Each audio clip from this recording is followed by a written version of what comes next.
22 से 28 मार्च के मध्य ये युद्ध जो है कहीं ना कहीं बहुत अपने डाउन स्तर पर या समाप्ति की घोषणा के स्तर पर जाएगा।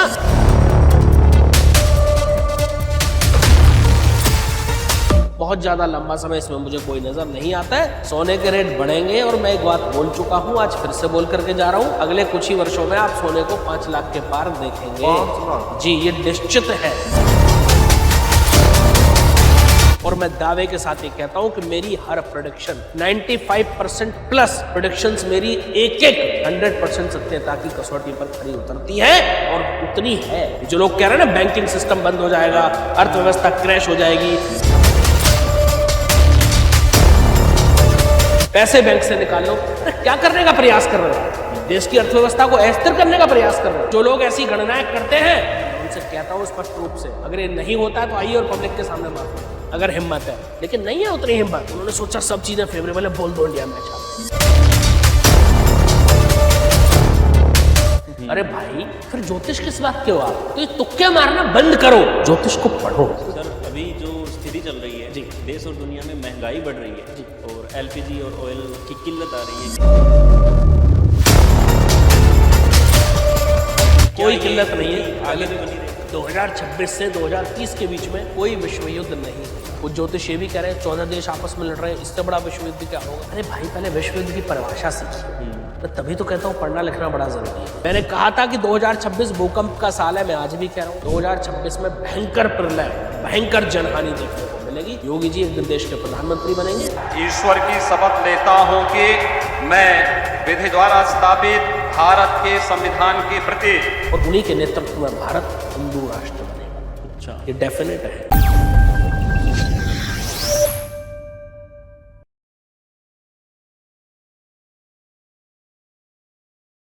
जय श्री राम दोस्तों, स्वागत है आपका एक और नए पॉडकास्ट में।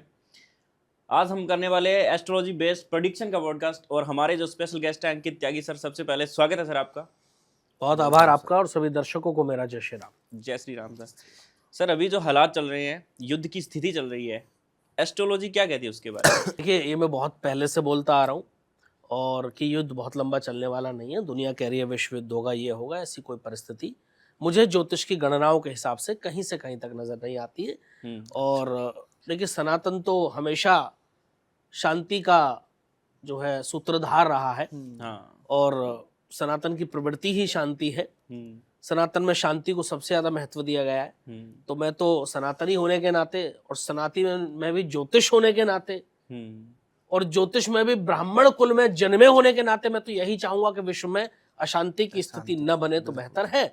और बाकी मेरी गणनाएं जो इशारा कर रही हैं वो ऐसा इशारा कर रही हैं कि 22 से 28 मार्च के मध्य ये युद्ध जो है कहीं ना कहीं बहुत अपने डाउन स्तर पर या समाप्ति की घोषणा के स्तर पर जाएगा। बहुत ज्यादा लंबा समय इसमें मुझे कोई नजर नहीं आता है। बहुत लंबा चलता हुआ युद्ध मुझे नहीं दिखता है। ये डेफिनेट है। तो बहुत ज्यादा परेशान होने की, घबराने की लोगों को आवश्यकता नहीं है। अभी कुछ लोग कल भी कमेंट कर रहे थे, गुरुजी सोने के रेट गिरते जा रहे हैं भाई। अरे भैया, सोना अप डाउन होना वो पार्ट है, लेकिन आप ये मत समझो। कुछ लोग कह रहे थे जी सोना 1 लाख चला जाएगा, नहीं जाएगा, ये डेफिनेट है। सोने के रेट बढ़ेंगे और मैं एक बात बोल चुका हूं, आज फिर से बोल करके जा रहा हूं, अगले कुछ ही वर्षों में आप सोने को 5 लाख के पार देखेंगे। 5 लाख? जी, ये निश्चित है। इसमें कोई दो मत 1% भी नहीं है। ये सत्य है। ऐसा होते हुए आप देखेंगे, यही होना है, निश्चित है। चांदी को आप बहुत जल्दी 5 लाख पार होते हुए देखेंगे। आप बिल्कुल परेशान ना हो। जिन लोगों ने सोने में इन्वेस्टमेंट किया वो बहुत घबरा रहे हैं, तो घबराने की कोई आवश्यकता बिल्कुल भी नहीं है। और शेयर मार्केट सर?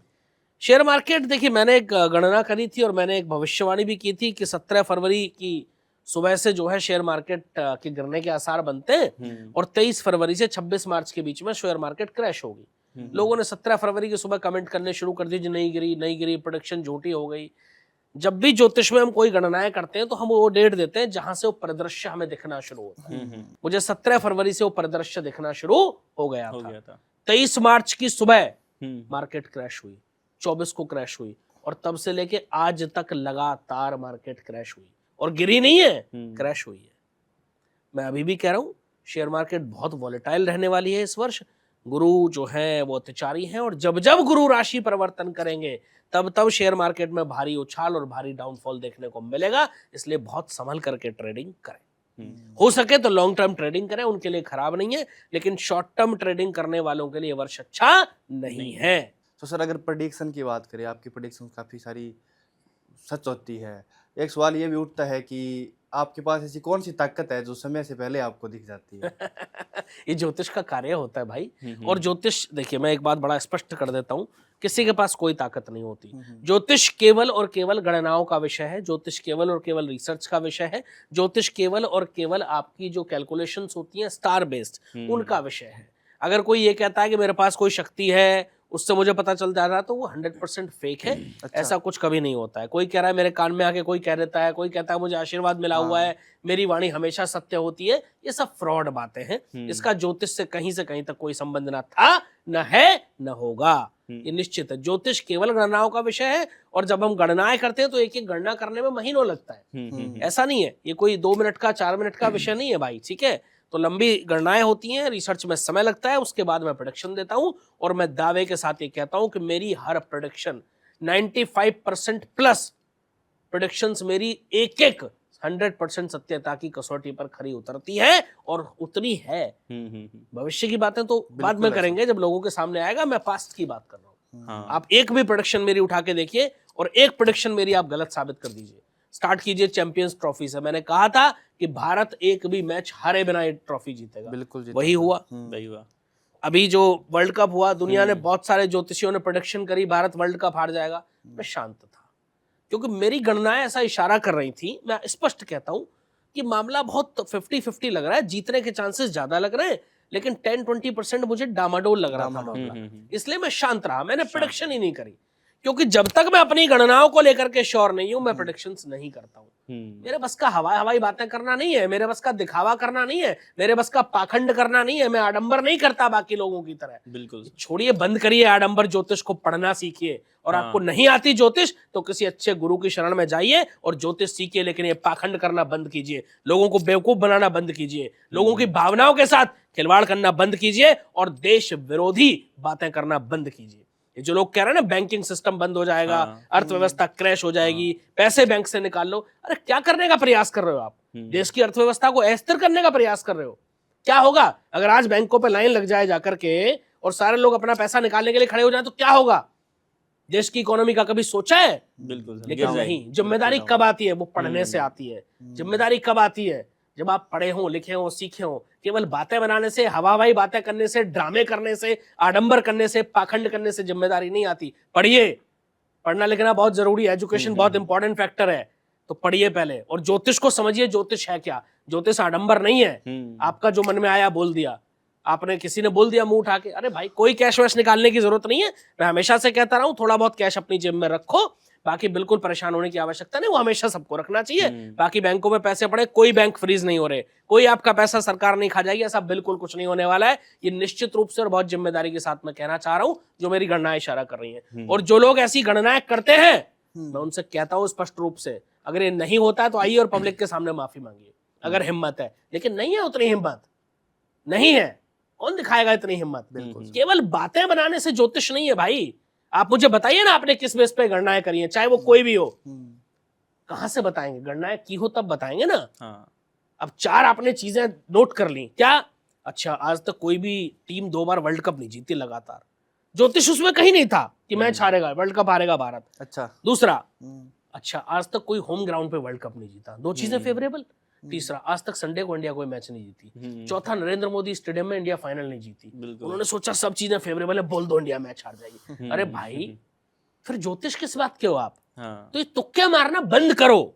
ज्योतिष को पढ़ो, समझो, रिसर्च करो, उसमें समय लगता है। मैं 12 वर्ष की उम्र से ज्योतिष पढ़ रहा हूँ, आज 39 वर्ष का हो जाऊंगा मैं। 27 वर्ष मुझे पढ़ते हुए हो गए, और मैं आज भी पढ़ता हूँ। बिना पढ़े ज्योतिष नहीं होती। तो ये समझने की जरूरत है लोगों को भी, हमारे दर्शकों को भी। हमारे बेचारे भोले भाले दर्शक हैं, बातों में आ जाते हैं, आम इंसान, ठीक है। तो मैं कहूंगा दर्शकों से कि समझिए कौन आपके लिए अच्छा है, कौन खराब है, किसकी वाणी क्या कहती है, उसको समझने की आवश्यकता है हमारे दर्शकों को भी। और बहुत जिम्मेदारी के साथ अपना निर्धारण कीजिए किस ज्योतिष के पास आपको जाना है। मैं नहीं कहता आप मेरे पास आइए, अब दुनिया में बहुत मुझसे विद्वान लोग हैं, आप वहां जाइए, कोई परेशानी नहीं। लेकिन पहले समझिए कि आपको किसके पास जाना है, किसके पास जाने से आपकी कुंडली का रास्ता खुल सकता है। हम्म। कुंडली आपके कर्मों का लेखा जोखा है, आपके भाग्य की चाबी चाबी है, है, बिल्कुल। आपकी कुंजी है कुंडली। बिल्कुल अब सर। समझ लो, हम्म। किसी मूर्ख आदमी के हाथ में अगर आपने घर का ताला दे दिया खोलने के लिए, जिसको चाबी घुमानी नहीं आती, चोरी तो कर वो ले खराब ही जाएगा। करेगा, हाँ, ये खराब चाबी करेगा। अंदर तोड़ देगा। हाँ। जिसको अकल ही नहीं है, तो समझिए कि आपको कुंडली किसको दिखानी है। ये बहुत अब आवश्यकता है समझने की हमारे दर्शकों को भी। बिल्कुल सर। किसी के हाथ में अपनी कुंडली मत सौंपिए, क्योंकि एक गलत सलाह आपका जीवन बर्बाद कर सकती कर है। सकती है। ये बहुत ज्योतिषियों को मैं देखता हूँ, मेरे पास कितने लोग आते हैं, कुछ नहीं है उनको, कुछ आता ही नहीं भाई। वो मन करेगा उठा के 4 स्टोन पहना देंगे। कल की बात है, लगन के गुरु हैं, उच्च के होकर के, बड़ी प्रबल स्थिति में गुरु 14 डिग्री के उच्च के होकर के बैठे हुए हैं, और उसको पुखराज बोल दिया। 2 लाख रुपए का बेच भी दिया भाई। अच्छा। मैंने कहा भाई आपको पुखराज की आवश्यकता क्या थी, आपके तो गुरु उच्च के हैं, 14 डिग्री के गुरु हैं, अपनी पूरी पावर में। लेकिन दिक्कत कहाँ है, उन ज्योतिषियों ने कभी जेमोलॉजी पढ़ी हो तो पता हो, कभी उनको पता हो डिग्री होती क्या है। केवल लगन चार्ट देखा और प्रोडिक्शन कर दी, ना उनको डिविजनल चार्ट देखने आते हैं, ना वो D9 तो बहुत बेसिक है, उसके बाद बहुत सारी चीजें हैं भाई। वो कौन देखेगा, कौन पढ़ेगा। तो मैं ज्योतिषियों से भी कहता हूं, मैं स्वागत करता हूं आप सभी ज्योतिषियों का, आप पढ़िए और ज्योतिष के विषय में अपने आप को पारंगत बनाइए, उस पर रिसर्च कीजिए। मैं पहला व्यक्ति होऊंगा जो आपके गले में हार पहनाऊंगा, और मैं स्वागत करूंगा आपका, क्योंकि आपने इस विद्या को जीवित रखा है। लेकिन लोगों का बेवकूफ मत बनाइए, पाखंड मत कीजिए, आडंबर मत कीजिए, ढोंग मत कीजिए। उसका विरोधी मैं था, हूं और रहूंगा। मैं हमेशा कहता हूं कि बहुत विद्वान ज्योतिष भारतवर्ष में और दुनिया में मौजूद हैं। मैं अकेला नहीं हूं, मुझसे भी बड़े बड़े। मैं तो हर पॉडकास्ट में मेरा ये लाइन होती है, मैं ज्योतिष का बहुत छोटा सा विद्यार्थी हूं, था और रहूंगा, मेरी कोई औकात नहीं है। लेकिन ये जो पाखंडी लोग हैं, इनका विरोध करना अति आवश्यक है, और हर अच्छे ज्योतिष को ये विरोध करना चाहिए। ये आम लोगों को भी समझना है, चुटकी बजाने से किस्मत नहीं बदलेगी, तेज पत्ता जलाने से धनवर्षा नहीं होगी, करोड़ों के कर्जे रात भर में नहीं उतरेंगे। ये सब कुछ पाखंड है। तो आपको आवश्यकता है तो एक ऐसे ज्योतिष की जो आपको सही रास्ता दिखा सके, जो आपको सही मार्गदर्शन कर सके, और आपकी कुंडली को डिकोड कर सके, आपको बता सके कि आपकी कुंडली क्या कहती है। आपका D60 चार्ट देखे और बताए कि आपका कार्मिक पैटर्न क्या कहता है। आपका D45 चार्ट देखे, आपका D24 चार्ट देखे, आपका D16 देखे, आपका D10 देखे, आपका D9 देखे, और तब आपको गणना करके बताए कि आपके भाग्य में क्या होने वाला है। आपका बिजनेस चलेगा या नहीं चलेगा, आपकी नौकरी लगेगी या नहीं लगेगी, आप पैसे कमा पाएंगे या नहीं कमा पाएंगे, आप प्रॉपर्टी बना पाएंगे नहीं बना पाएंगे, बनाएंगे तो कब बनाएंगे, कौन सा फेवरेबल टाइम होगा, आपकी शादी कब होगी। ये सब गणना इतना आसान नहीं है कि केवल लगन चार्ट देखा और कर दी। ये लोगों को बहुत समझने की आवश्यकता है। बाकी आजकल लोग समझदार हो गए, इसका मैं स्वागत करता हूं। दर्शकों को बड़ा आभार है मेरा, और मैं हमेशा कहता हूं अगर मैं भी, मेरी कोई गलत प्रोडक्शन होती है तो पूछिए प्रश्न, ये आपका अधिकार है। अगर आप हमें इतना प्यार देते हैं, इतना सम्मान देते हैं कि हमारी एक प्रोडक्शन सच होती है और आप हमें वायरल करते हैं, तो अगर एक प्रोडक्शन गलत होती है तो उस पर हमसे सवाल पूछिए, ये आपका अधिकार है, था और रहेगा। और अगर कोई कहता है कि हम इस पर जवाब नहीं देंगे, तो फिर मेरी नजर में वो ज्योतिष नहीं है। गणनाएं किसी की भी गलत हो सकती है, मैं हमेशा कहता हूं, मैं ज्योतिष भगवान नहीं है। हाँ। ज्योतिष एक इंसान है, हम भी गणनाएं करते हैं, मैं भी एक इंसान हूँ। कई बार हो जाता है मेरी गणनाओं में कुछ गलती, वो किसी से भी हो सकती है। देखो डॉक्टर भी हमेशा सर्जरी करता है तो कभी चाहता नहीं है ना कि उसके पेशेंट को कोई दिक्कत हो, लेकिन कई बार नहीं बचा पाते जान।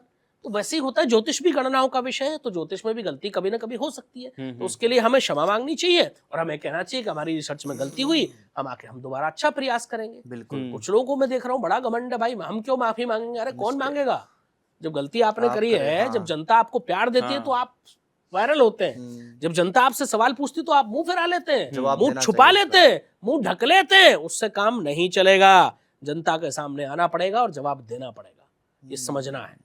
और ये मेरा उन ज्योतिषियों को जो ये पाखंड कर रहे हैं खुला चैलेंज है। आप ज्योतिष सीखिए, आइए मुझे बताइए किस बेस पर आप रिसर्च करते हैं। आपके पास है ही नहीं रिसर्च, प्रॉब्लम तो वहां है भाई। तो सर अभी जो स्थिति चल रही है जी, देश और दुनिया में महंगाई बढ़ रही है जी, और LPG और ऑयल की किल्लत आ रही है, कोई किल्लत नहीं है, आगे भी बनी रहेगी? पहले मैं स्पष्ट कर देता हूं, कोई किल्लत नहीं है बहुत बड़ी। देखिए एक जगह जहां से क्रूड ऑयल आता है, जहां से LPG आती है, जहां से CNG आती है, वो रास्ता अगर बंद हो जाए, हाँ बिल्कुल, ठीक है, तो थोड़ा बहुत असर तो वैश्विक परिस्थितियों में पड़ता ही है। ठीक है, आज अगर भारत दुनिया को कोई चीज सप्लाई कर रहा है, ठीक है, और भारत में कोई ऐसी स्थिति बन जाए कि भारत कुछ दिन के लिए न भेज पाए, तो जो देश उस पर निर्भर है वहां थोड़ी आपात स्थिति बन जाएगी। फॉर एग्जाम्पल दवाइयों में भारत सर्वश्रेष्ठ है। कोविड में देखा भारत ने जितनी दुनिया को दवाइयां सप्लाई की शायद ही किसी देश ने कभी करी हो। हाँ। ठीक है, तो और कुछ समय के लिए बंद हो जाए जीवन रक्षक दवाएं तो सोचिए लोगों की क्या हालत हो जाएगी पूरी दुनिया में। तो जहां से कोई सप्लाई आ रही है थोड़ा समय के लिए वो इंटरप्ट अगर होती है तो सबको परेशानी होती है। लेकिन कोई वैश्विक गणनाओं को अगर मैं ध्यान में रखूं, मैं अपनी ज्योतिष की गणनाओं को ध्यान में रखूं, तो बहुत विकट परिस्थिति मुझे नहीं दिखती है। बहुत जल्द ये सब चीजें सामान्य हो जाएंगी और अभी भी सामान्य है। थोड़ा बहुत मशक्कत लोगों को करनी पड़ रही है, वो मैं भी मान रहा हूँ। लेकिन मेरे अकॉर्डिंग सबको गैस वैस मिल रही है, ऐसी भी कोई किल्लत नहीं है कि नहीं मिल रही है। आप प्रॉपर अगर बुकिंग कर रहे हैं तो इतना है कि 2-4 दिन लेट आ रहा होगा आपके घर सिलेंडर। मेरे घर भी 4 दिन लेट आया बस, लेकिन आया भाई, आया।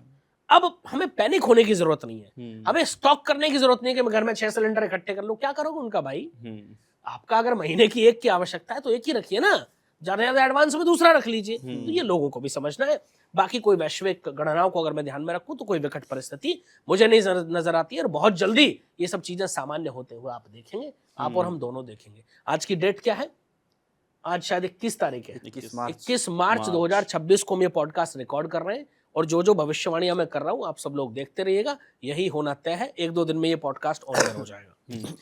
तो सर आपकी गणनाएं 2026 से 2030 के बीच विश्व युद्ध के बारे में क्या कह रही हैं? 2026 से 2030 के बीच में कोई विश्व युद्ध नहीं होगा, ये निश्चित है। हमने तो ऐसा सुना है कुछ भविष्यवाणियों में कि जी वर्ल्ड वॉर 3 का ट्रिगर दबेगा। कुछ नहीं हो रहा, ठीक है, कोई वर्ल्ड वॉर 3 नहीं हो रही है अभी के परिप्रेक्ष्य में। हालांकि मैं सच बताऊं तो मेरे पास जो गणनाएं अभी अवेलेबल है वो 26 और 27 की हैं। उसके बाद की गणनाएं मैंने अभी नहीं करी हैं क्योंकि मुझे गणनाएं करने में समय लगता है। भाई मैं चुटकी बजा के भाग्य बदलने वालों में से नहीं हूँ, ठीक है। अगर वो होता तो मैं सबसे पहले अपना बदलता, ठीक है। मुझे ये सब पॉडकास्ट करने की जरूरत नहीं थी फिर, तो वो सब फेक बातें होती हैं। तो मैंने 26-27 की गणनाएं करी। अभी के परिप्रेक्ष्य में मुझे कोई वर्ल्ड वॉर 3 का ट्रिगर दबता दूर से दूर तक नजर नहीं आ रहा है। कुछ ज्योतिष ये भी कह रहे हैं 14 देश आपस में लड़ रहे हैं, इससे बड़ा विश्व युद्ध क्या होगा? अरे भाई पहले विश्व युद्ध की परिभाषा सीखिए। मैं तभी तो कहता हूँ पढ़ना लिखना बड़ा जरूरी है भैया, सीखिए ना। 14 देश आपस में कहां लड़ रहे हैं मुझे बताइए। जितने देशों पर ईरान ने टारगेट किया, क्या उन्होंने वापस रिटेलिएट किया? नहीं किया। तो युद्ध कहां हुआ? युद्ध कब होता है? लड़ाई किसको कहते हैं? जब मैं और आप आपस में लड़ते हैं, राइट। अगर मैं आपको कुछ कह रहा हूँ आपने कुछ कहा ही नहीं वापस पलट के, या आप मुझे कुछ कह रहे हैं मैंने वापस पलट के कुछ कहा ही नहीं, तो लड़ाई हुई? नहीं सर। भाई तो समझाना है लोगों को, भाई विश्व युद्ध नहीं है ये। और अगर ये जो ज्योतिष बोल रहे हैं क्या ही, या तो उनको जानकारी नहीं है या फिर पढ़ाई लिखाई की कमी है, मैं यही कह सकता हूँ भैया। इससे यार तो मैं क्या कहूँ, बाकी विद्वान व्यक्ति तो ऐसा नहीं कह रहे हैं कोई भी। और इनफैक्ट जो हमारे बड़े बड़े जानकार हैं, जो बड़े बड़े अधिकारी रहे हैं, मैं रोज चैनल्स पर मैं भी देखता हूँ, मीडिया चैनल्स पर कई सारे डिबेट्स भी मैं देखता हूँ, तो मैं देखता हूँ वो सब कह रहे हैं नहीं ऐसी कोई परिस्थिति नहीं है। वो भी कह रहे हैं कि विश्व युद्ध नहीं है, ये विश्व युद्ध कहाँ है, और वो मैं भी कह रहा हूँ। तो वो सच में विश्व युद्ध नहीं है भाई, इसको विश्व युद्ध कह ही नहीं सकते। तो सर पीछे जनवरी में जो प्लेन क्रैश हुआ था उसके बारे में आपने भविष्यवाणी की थी। मैं अकेला था, सच भी हुई थी। मैं अकेला, दुनिया के ज्योतिष, हर ज्योतिष, तीसरा ज्योतिष कह रहा था प्लेन क्रैश होगा। प्लेन कहा का पहले तो सबसे पहले यूट्यूब पे मैंने बोला, उसके बाद सबने कहना शुरू कर दिया। हाँ, बिल्कुल। और मैं अकेला व्यक्ति था जिसने कहा था कि उसमें कोई बड़े पद पर बैठा हुआ नेता अपनी जान गंवा दी। बिल्कुल, ये मैं अकेला पॉडकास्ट में बोला था। तो मैं हमेशा एक बात कहता हूँ कि मैं वो ज्योतिष नहीं हूँ कि 6 यूट्यूब पर वीडियो देखी उसमें से कॉपी किया और बोल दिया। मेरी गणनाएं अलग होती हैं। मैं अकेला था जिसने कहा था बिहार में पीके को 0 सीट मिलेगी। बिल्कुल। किसी ने बोला था? नहीं बोला। तो मैं कॉपी कैट वाले ज्योतिषियों में से नहीं हूँ भाई, मैं अपनी गणनाएं करता हूँ और मुझे अपनी रिसर्च पर, अपनी विद्या पर, अपनी नॉलेज पर भरोसा है, क्योंकि मैंने जीवन दिया है। मैंने ज्योतिष पढ़ा नहीं है, मैंने ज्योतिष को जिया है। 12 साल की उम्र में जब बच्चे खिलौनों से खेल रहे होते हैं, उस समय मैं शास्त्र पढ़ रहा था, उस समय मैं ज्योतिष पढ़ रहा था, उस समय मैं गुरुजी की कृपा से उनके जो है छत्र छाया में ज्योतिष सीख रहा था 12 वर्ष की उम्र में। तो मैंने ज्योतिष को जिया है भाई, बस वही समझना है लोगों को। सो आगे क्या संकट आ सकता है प्लेन क्रैश जैसा कुछ? प्लेन क्रैश अभी टला नहीं है। प्लेन क्रैश पूरा वर्ष 2026 अच्छा नहीं है। आप सोचिए 2025 में मैंने आपसे एक चर्चा हुई थी और मैंने कहा था कि 2026 आग का साल होगा, भयंकर अग्नि देखने को मिलेगी, ये कहा था। आपको याद है? आप ही के पॉडकास्ट में भी कहा था। उस समय लोगों ने कहा हर साल आग लगती है जी, कुछ नया बताओ।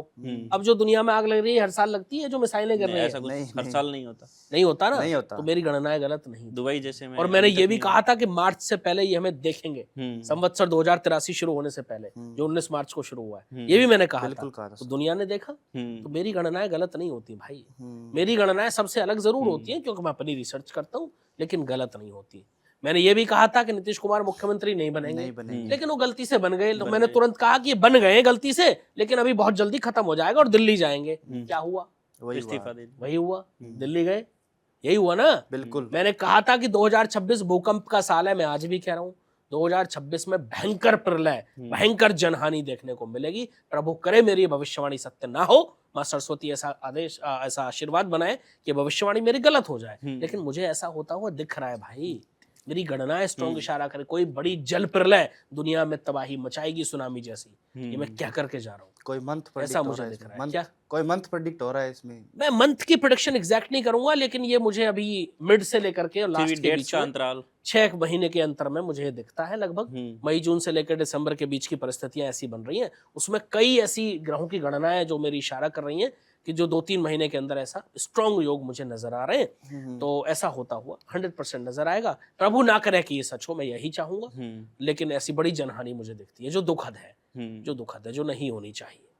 सो आगे कौन कौन से देश हैं जो युद्ध से प्रभावित हो सकते हैं? देखिए, युद्ध से तो पूरी दुनिया ही प्रभावित है भाई, क्योंकि एलपीजी सबको चाहिए, तेल सबको चाहिए, क्रूड ऑयल सबको चाहिए, पीएनजी सबको चाहिए, सीएनजी सबको चाहिए, तो उससे तो सभी देश प्रभावित है। इसमें कोई अछूता तो है नहीं, क्योंकि मेन जो आने का रास्ता था वही इस समय ब्लॉक है, वहीं से बहुत कम शिप गुजर पा रहे हैं। तो दिक्कत तो देखो सबको ही हो रही है, बट प्रभु करें कि ये जल्दी खत्म हो, दुनिया शांति से रहे। और एक सनातनी होने के नाते, एक ब्राह्मण कुल में पैदा होने के नाते मैं यही कहूंगा कि मेरी तो यही, हम वो लोग हैं जो हमेशा जो है वैश्विक परिस्थितियों की बात करते हैं। सनातन वो है जो कभी अकेले की बात नहीं करता। तो हम तो सनातन में हमेशा विश्व के कल्याण की बात करते हैं, हम सर्वे भवन्तु सुखना की बात करते हैं। तो हम तो वो लोग हैं जो सारे विश्व के कल्याण की, हमारे यहाँ आज भी पूजा होती है तो पंडित जी क्या बोलते हैं?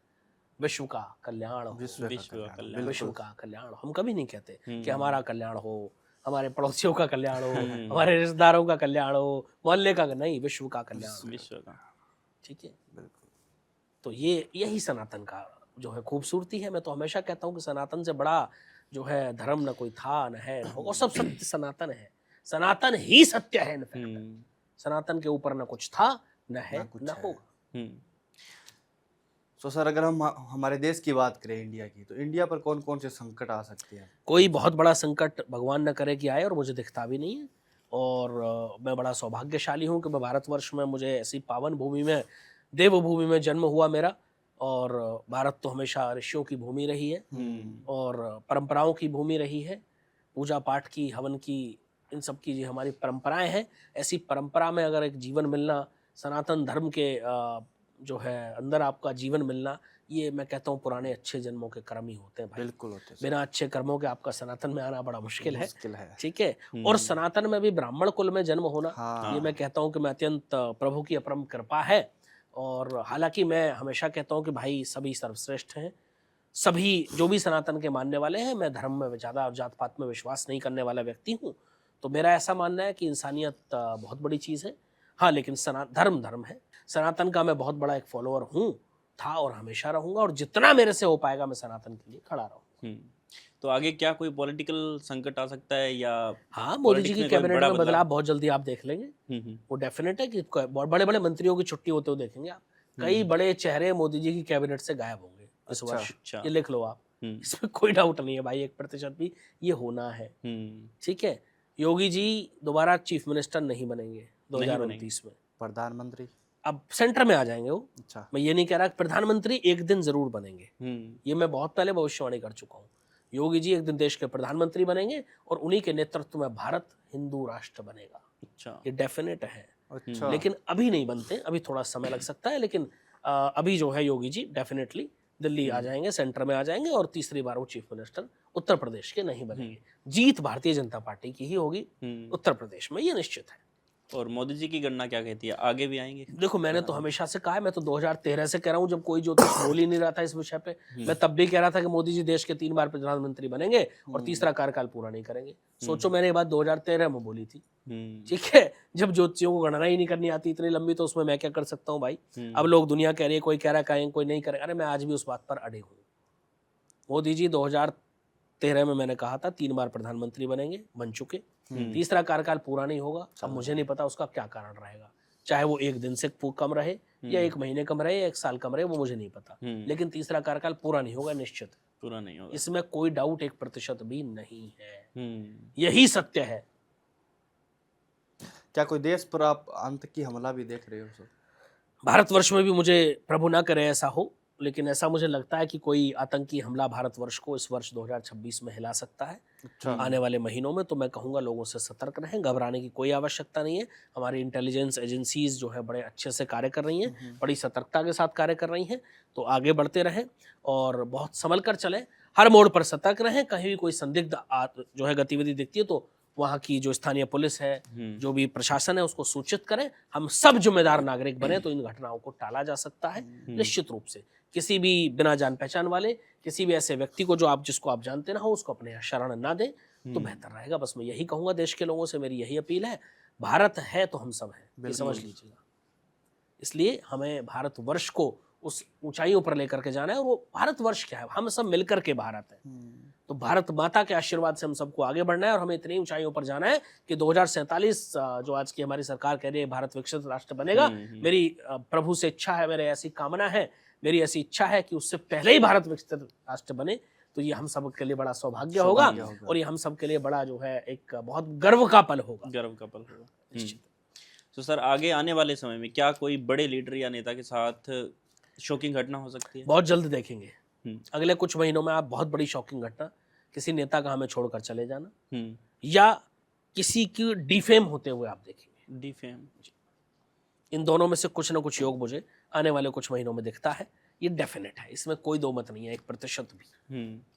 और क्या ग्लोबल लेवल पर डेमोक्रेसी कमजोर होने को इस वर्ष जो भारत की अर्थव्यवस्था है वो थोड़ी सी डाउन रह सकती है। ये मैंने लगभग मुझे लग रहा है 6-8 महीने पहले बोल दिया था कि 2026 में जो मार्च से अप्रैल तक का सेशन होता है, अप्रैल से मार्च तक का, माफ कीजिएगा, ठीक है, 1 अप्रैल से 31 मार्च तक 2026-27 का जो सेशन है, इसमें भारत की इकोनॉमी की जो ग्रोथ रेट है वो थोड़ी सी मुझे कम दिखती है। उसके पीछे ग्रहों का कारण है, उसके पीछे गुरु का अत्याचारी होना, उसके पीछे बाकी ग्रहों के जो मूवमेंट्स है उनका होना, वो सब मैं देख चुका हूँ। तो थोड़ा सा डाउनफॉल है, लेकिन कोई मेजर नहीं है, तो घबराने की जरूरत नहीं है।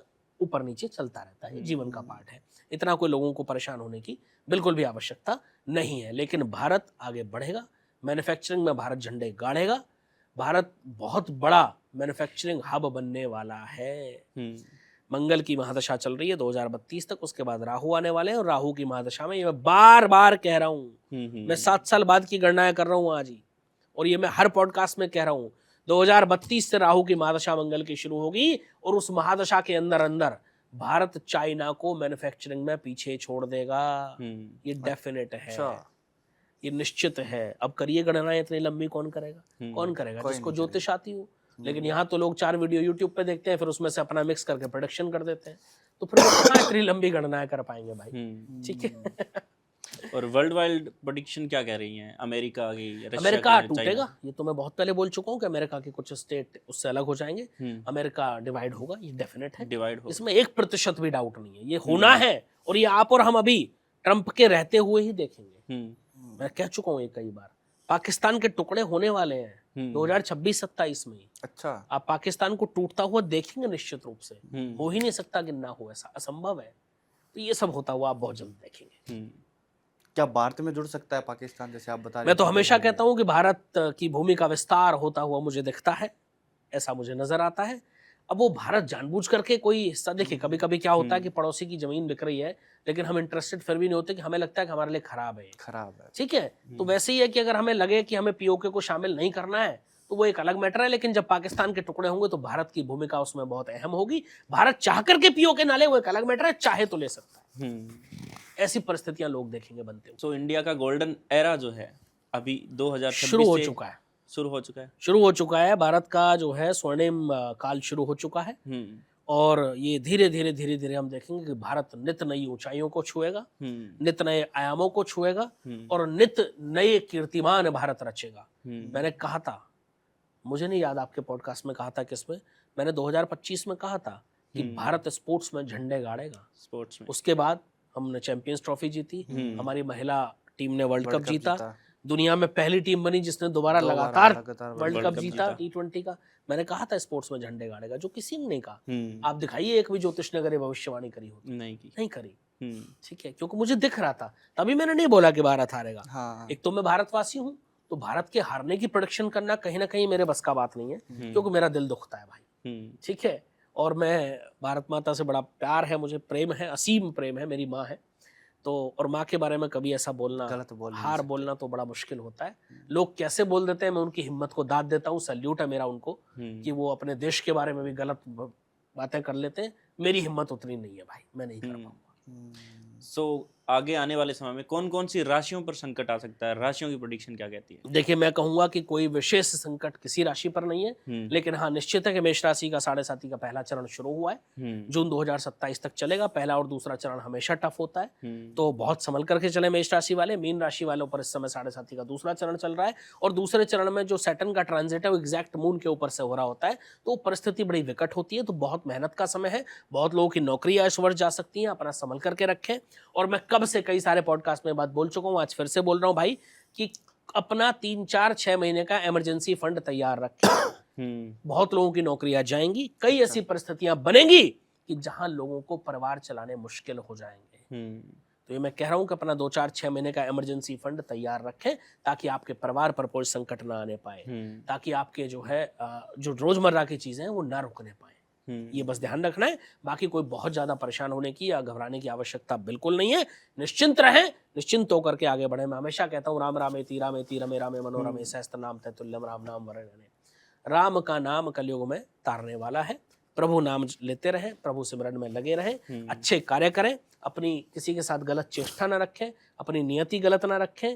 खराब आपके जो सपने हैं, आपके जो डेस्टिनेशन है, आपके जो आगे बढ़ने के आप जो सपने आपने बुन रखे हैं, वो कभी भी किसी गलत रास्ते पर आकर न टुकते हो, ये आप ध्यान रखें। अगर आपकी नीयत अच्छी रहेगी, आपके सपने अच्छे होंगे। मैं हमेशा 3 चीजें बोलता हूँ, आपका आहार शुद्ध होना चाहिए, आपका व्यवहार शुद्ध होना चाहिए, और आपके विचार शुद्ध होने चाहिए। जिस व्यक्ति का आहार, विचार और व्यवहार शुद्ध होता है, वो जीवन में कभी किसी से नहीं हारता। उसके साथ साक्षात प्रभु खड़े हो जाते हैं और कहते हैं कि जब प्रभु का आशीर्वाद सर पर होता है, फिर दुनिया में कोई बाल बांका नहीं कर पाता। ये निश्चित है। तो अपना आहार, अपना व्यवहार, माफ कीजिएगा, अपना आहार, अपने विचार और अपना व्यवहार हमेशा शुद्ध रखिए। वो जितना शुद्ध रखेंगे उतना आप जीवन में आगे बढ़ेंगे। ये डेफिनेट है भाई, बस यही लोगों को समझना है। किसी का बुरा मत करिए, किसी का बुरा सोचिए भी मत, बुरा करने की भी मत सोचिए भाई, ये भी ध्यान रखिए। अपना मैं नहीं कहता कि आप सब कुछ डोनेट कर दो, आप सब कुछ छोड़ दो, नहीं। आपकी पारिवारिक जिम्मेदारियां हैं, उनको पूरा कीजिए, लेकिन उनका निर्वहन करते हुए अगर आप किसी के काम आ सकते हैं तो जरूर आइए। बिल्कुल, यही सनातन है। नर सेवा नारायण सेवा। सनातन में नर सेवा को बड़ा महत्व दिया गया है। नर को नारायण से जोड़ा गया भाई। प्रभु को जरूरत नहीं है, प्रभु तो दाता है, वो सबको देने वाले हैं। उनको क्या आवश्यकता है किसी भी चीज की? वो तो हम सबको पाल रहे हैं, वही तो पालनहार है। लेकिन वो कहते हैं कि मेरे बच्चों की सेवा, नर सेवा ही मेरी सेवा है, जिनको आवश्यकता है। मैं हमेशा कहता हूँ दान वो है जिसमें आप किसी का भला कर पाओ। ये जो आजकल दिखावे के दान हो रहे हैं ना, कि कहीं एक पंखा लगवा दिया, उस पर 3 पीढ़ियों के नाम लिखे हैं, अब स्विच ऑन होते 3 पीढ़ियां घूम रही हैं। ठीक है, ये बंद करिए आडंबर भाई। दान कर रहे हैं तो शांति से कीजिए, और दान ऐसा जो किसी के काम आ पाए। कैसा? आपके कोई बीमार है, उसको दवाई दिलवा दो, उससे बड़ा दान नहीं हो सकता। कोई ठंड से सिकुड़ रहा है, उसको कपड़े दे दो, उससे बड़ा दान नहीं हो सकता। कोई बच्चा पढ़ना चाहता है लेकिन वो मजबूर है, उसके पास स्कूल जाने के लिए पैसे नहीं है, स्कूल तो एजुकेशन फ्री है, उसके पास बैग नहीं है, चप्पलें नहीं है, ड्रेस नहीं है, कुछ भी ऐसी चीज, तो आप उसको सपोर्ट करिए। जिस दिन वो बच्चा पढ़ लिख करके कामयाब होगा, विश्वास कीजिए उसके मन की जो भावनाएं होंगी, उसकी जो दुआएं होंगी, उसके जो आशीष होंगे मन के, वो आपको आगे बढ़ने में इतनी मदद करेंगे जो आपने कभी सोचा ना हो। कोई व्यक्ति ऐसा है कि जो बेचारा मजबूर है, जिसके पास खाना नहीं है, उसको खाना खिलाए, उससे बड़ा दान नहीं हो सकता। आडंबर दान नहीं है। ठीक है, ये जो आजकल लोग दिखावा करने लगे, दिखावे को बंद करिए, सच्चाई में आइए और सनातन को पढ़िए, समझिए। जब आप शास्त्रों को पढ़ेंगे, जब आप अपने पुराणों को पढ़ेंगे, जब आप थोड़ा बहुत समझेंगे, तो आपको समझ आएगा कि सनातन क्या है। सनातन में हमेशा भगवान की बात हम करते हैं। भगवान में 5 ही चीजें आती हैं, अगर हम प्रैक्टिकली देखें तो भा से भूमि, गा से गगन, वा से वायु, आ से अग्नि और ना से नीर। यही तो 5 चीजें जीने के लिए चाहिए। बिल्कुल सही है सर। लोग वास्तु की बात कर रहे हैं। आजकल मैं दुनिया भर के वास्तु वालों को देखता हूँ, बड़ा पाखंड चल रहा है वास्तु के नाम पर, बड़ा बेवकूफ बनाया जा रहा है लोगों का। कोई कहता है यहाँ टंकी रख दी तो कैंसर हो जाएगा। उनसे पूछिए कौन से शास्त्र में लिखा है, वास्तु तो तब से है जब कैंसर था ही नहीं, हम्म, कहाँ से आ गया फिर अब ये है? कोई कहता है यहाँ आपका ये गेट हो गया तो यहाँ लोगों की मृत्यु हो जाएगी।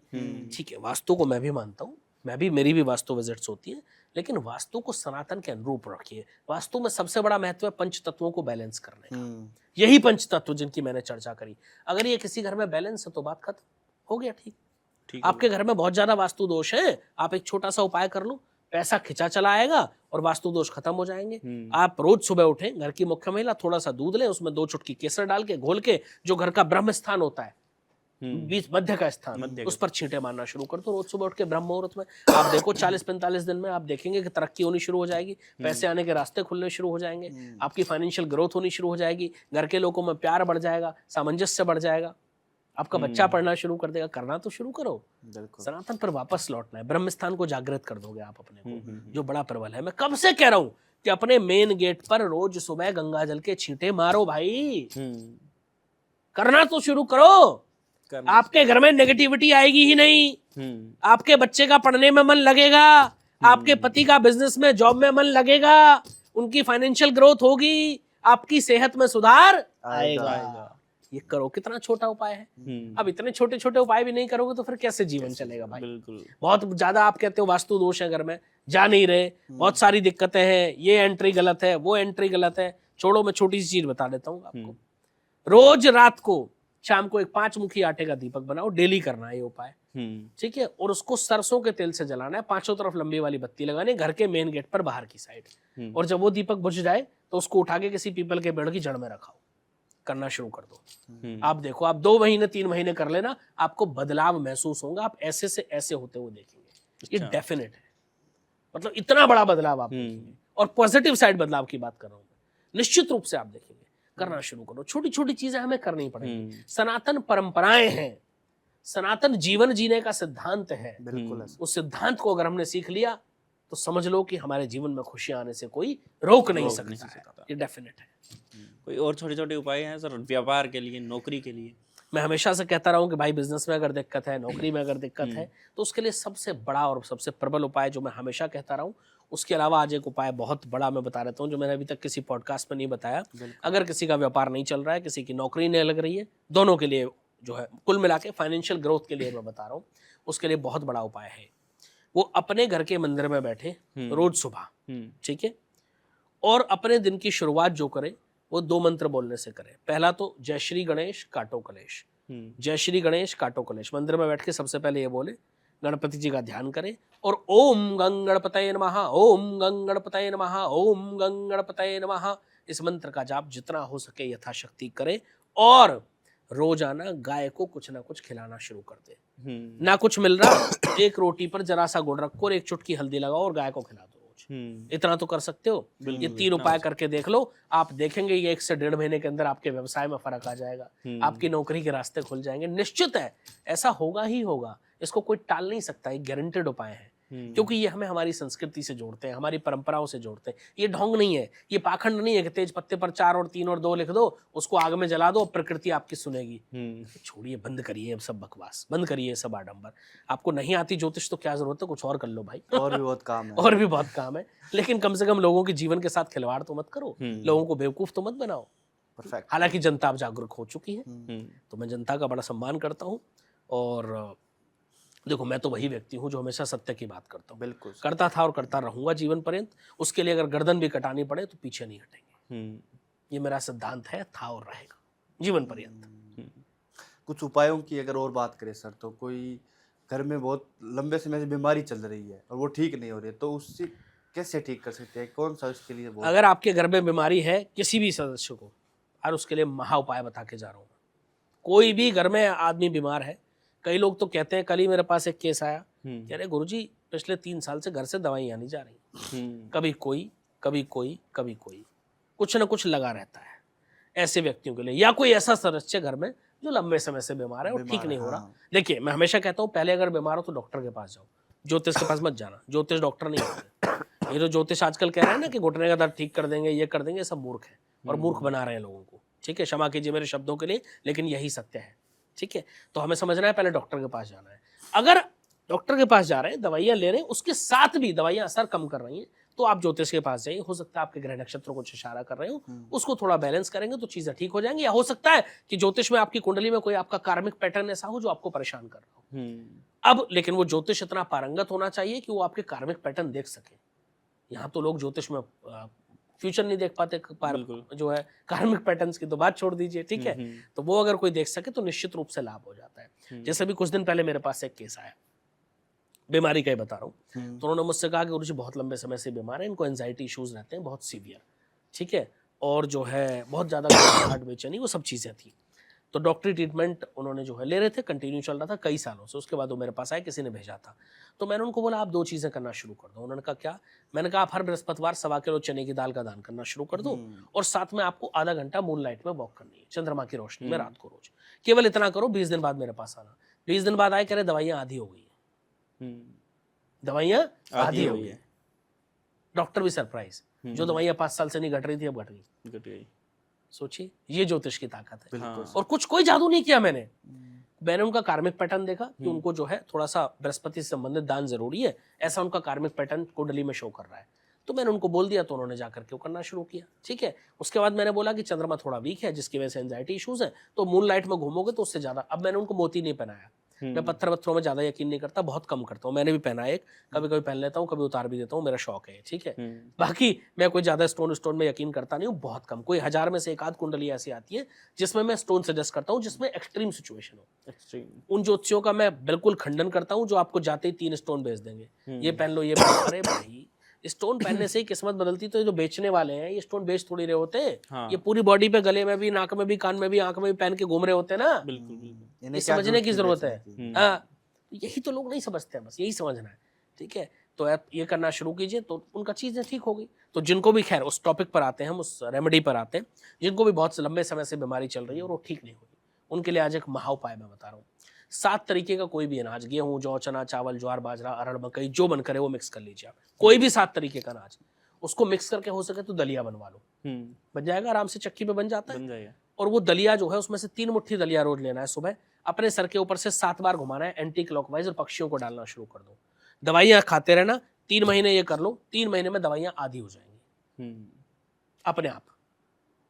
आपकी तबीयत में सुधार आना शुरू हो जाएगा। ये निश्चित है, ऐसा होगा ही होगा, 100%। करके तो देखो भाई। अब नहीं करोगे तो फिर तो कुछ भी नहीं होगा, बिल्कुल, ठीक है। और मैं हमेशा कहता हूँ हनुमान चालीसा सबको पढ़ना चाहिए, क्योंकि जा पर कृपा राम की हुई ता पर कृपा करहूं सब कोई। और राम जी की कृपा किस पर होती है? जिस पर हनुमान जी की कृपा होती है। और हनुमान जी साक्षात रुद्रावतार है, भगवान शिव के अवतार है। फिर शिव तो फिर शिव ही है, वही आदि है, वही अंत है। जिस पर भोलेनाथ की कृपा हो जाए उसका बालमा का कोई बिगाड़ सकता है?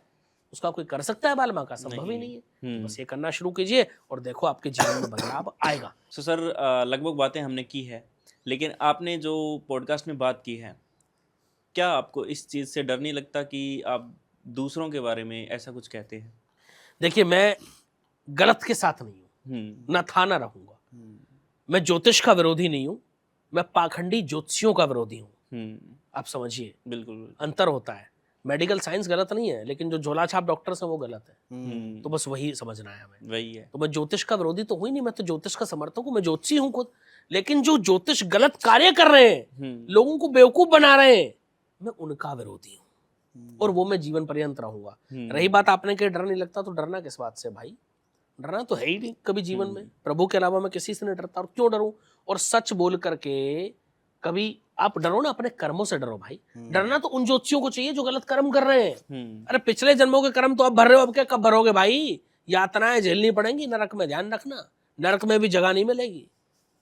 आप इस विद्या का अपमान कर रहे हैं, आप लोगों की भावनाओं के साथ खिलवाड़ कर रहे हैं, नरक में भी जगह नहीं मिलेगी। उन ज्योतिषियों को कह रहा हूं मैं, पढ़ लो शास्त्र, अभी भी वक्त है। किसी अच्छे गुरु की शरण में चले जाओ, गुरु कृपा होगी तो हो सकता है मुक्ति मिल जाए, वरना इसी जन्म मरण के चक्कर में हमेशा खुद को झोंकते रहोगे और भोगते रहोगे अपने कर्मों को। तो डरने की आवश्यकता क्या है? प्रभु से डरिए, गलत कर्मों से डरिए, गलत आचरण से डरिए, गलत व्यवहार से डरिए, गलत सोच से डरिए। अच्छी चीज से डरने की कभी जरूरत होती नहीं है भाई, क्यों डरना है? हम तो सनातन की बात करने वाले लोग हैं, हम शास्त्रों की बात करने वाले लोग हैं। उसमें भी अगर हमें डरना पड़े तो फिर कौन बोलेगा सनातन के लिए भाई? हम नहीं बोलेंगे तो? हाँ बिल्कुल सर, कौन बोलेगा? बिल्कुल सर, हमें बोलना पड़ेगा।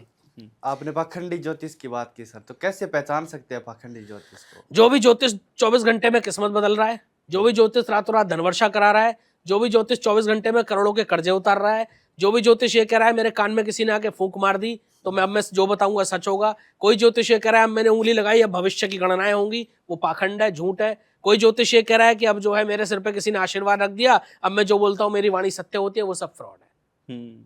ज्योतिष केवल गणनाओं का विषय है, था और रहेगा। ज्योतिष गणित और फलित दो होते हैं, पहले गणित फिर फलित। वो बात अलग है, आजकल नए ज्योतिष फलित सीधा सीख रहे हैं, उनको गणित करना नहीं आता, तो उसमें मैं कुछ नहीं कर सकता। लेकिन ज्योतिष असल में गणित है। ज्योतिष वो ताकत है गणनाओं की कि जो आज भी हमारा 10 रुपए का पंचांग बताता है कब ग्रहण पड़ेगा, सूर्य ग्रहण, चंद्र ग्रहण। नासा करोड़ों रुपए खर्च करता है, करता है ना। हम आज भी बता देते हैं कब हाई टाइड्स लो टाइड्स आएंगे समुद्र में, क्योंकि हमें पता होता है चंद्रमा के मूवमेंट्स क्या है, हमें उसके लिए देखने की जरूरत नहीं है। एकमात्र ऐसी दुनिया की विद्या है जो भविष्य बता सकती है। आप दुनिया में एक विद्या बताइए ऐसी जो भविष्य बता सकती हो, है कोई ज्योतिष के अलावा? नहीं है। ज्योतिष अकेली ऐसी विद्या है, बस उस विद्या को समझना है हमें। सो सर बहुत बहुत धन्यवाद। आपका बहुत आभार और सभी दर्शकों को मेरा जय श्री। जय श्री राम। आपको भी बहुत बहुत धन्यवाद पूरा पॉडकास्ट देखने के लिए, और आगे भी देखते रहिए, लाइक करिए, सब्सक्राइब करिए, और सर को भी फॉलो करिए, बाकी करते ही होंगे आप तो। धन्यवाद।